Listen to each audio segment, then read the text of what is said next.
Hello guys, in this question we're going to take a look at how to find the area of a parallelogram using cross product and also area of a triangle, and finally we're going to finish up with how to find the distance from a point to a line. So what they have here is the situation where the sides AB and AC are adjacent.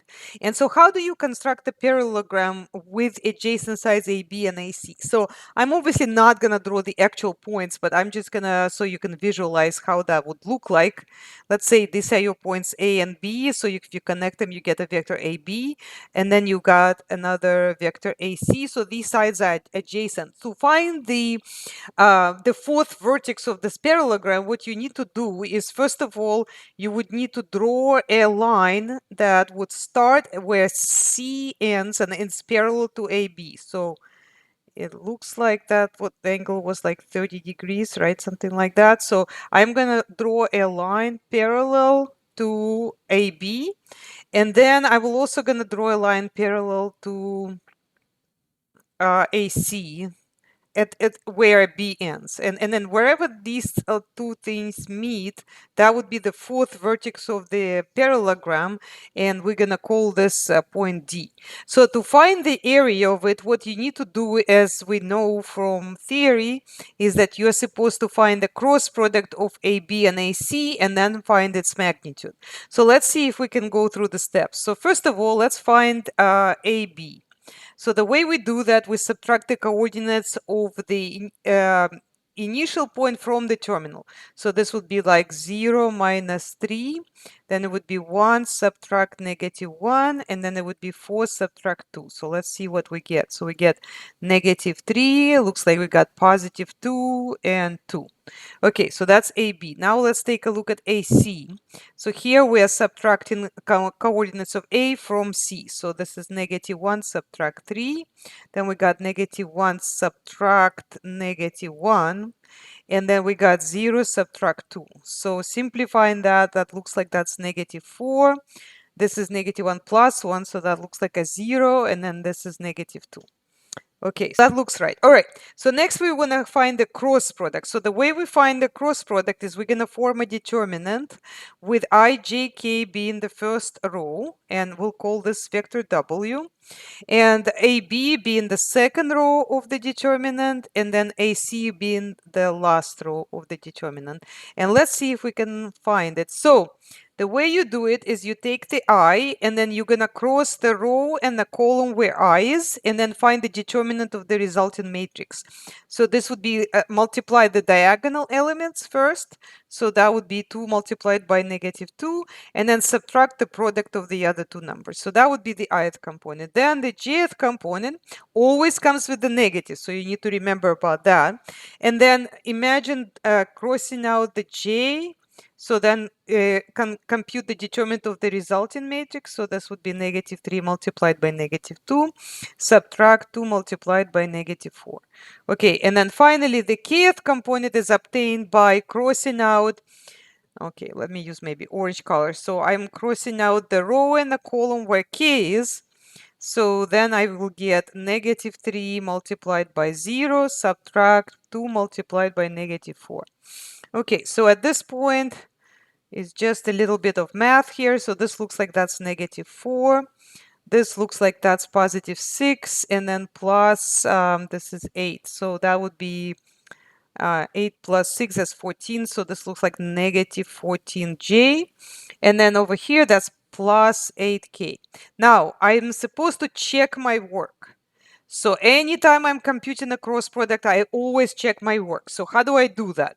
Well, to check your work, you need to understand that the cross product is always perpendicular or orthogonal to each of the original vectors. So if I were to find the cross product negative 4, negative 14, 8, if I dot it with the first vector, I should get 0.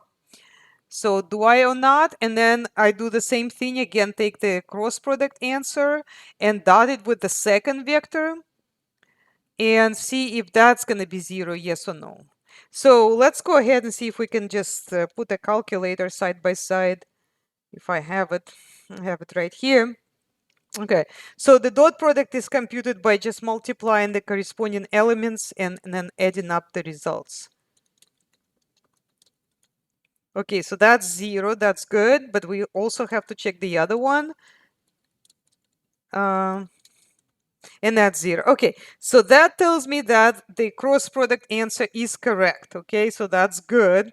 So we are pretty much done. So the last step is to, once we get this vector W, we're going to find its magnitude, and that's going to be the area of the parallelogram. So remember, to find the magnitude, you take the square root of each component squared. Now, do not ever put the minuses here, because you're going to get confused. You're going to get it wrong. Just disregard the minuses, because they will go away when you square things. So I would just not even write them, so don't get confused with it. Okay, so that would be 4 squared plus 14 squared plus 8 squared. So that's some 276. Okay, so that's 200 square root of 276 is going to be my answer for the area of the parallelogram. Now, to find the area of a triangle ABC, all you have to understand here is the triangle is 1/2 of the area of the whole parallelogram, right? So if you look at the area right here, this is half of the whole thing. So all I have to do is just divide the answer by 2. So here I will just get 1/2 square root of 276. Okay, so this is kind of tricky question. So let's think about what happens here. So imagine that you've got, again, this is A, this is B, and then this is C right here.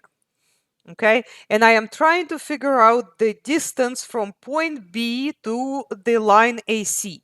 In order to find it, the shortest way I can get to the line AC is by dropping a perpendicular. So I'm drawing a perpendicular line to AC. Okay, so this right here is your 90 degrees. And I am trying to figure out what is the length of this height, BD. Okay, so that BD is what we're trying to find.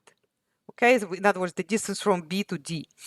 But how do we find it? Well, first of all, we know that the area of the triangle, so area of the triangle, we just found it, that's 1/2 square root of 276. But also, area of a triangle, and you should know that from geometry, is 1/2 base, which is AC.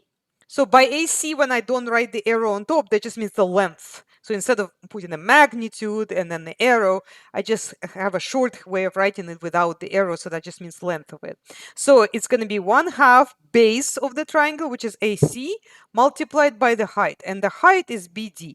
And this is what I'm trying to find. So the only thing that prevents me from finding it is I still have to figure out what's the length of AC. So when I say AC, again, what I mean is the magnitude of vector AC. So how do I do that? Well, I find the square root. What is the magnitude of AC? So -4. So I'll just say 4 squared plus 0 squared plus 2 squared. So I can do that, I think, without a calculator. That will be 16 plus 4. So that looks like that's square root of 20. Okay, so now I will just substitute it. Now notice how 1/2 and 1/2 can just cancel out on both sides. So you wind up with 200 square root of 276 equals square root of 20 multiplied by the unknown BD. So BD will just be square root of 276 divided by square root of 20. And that's your answer.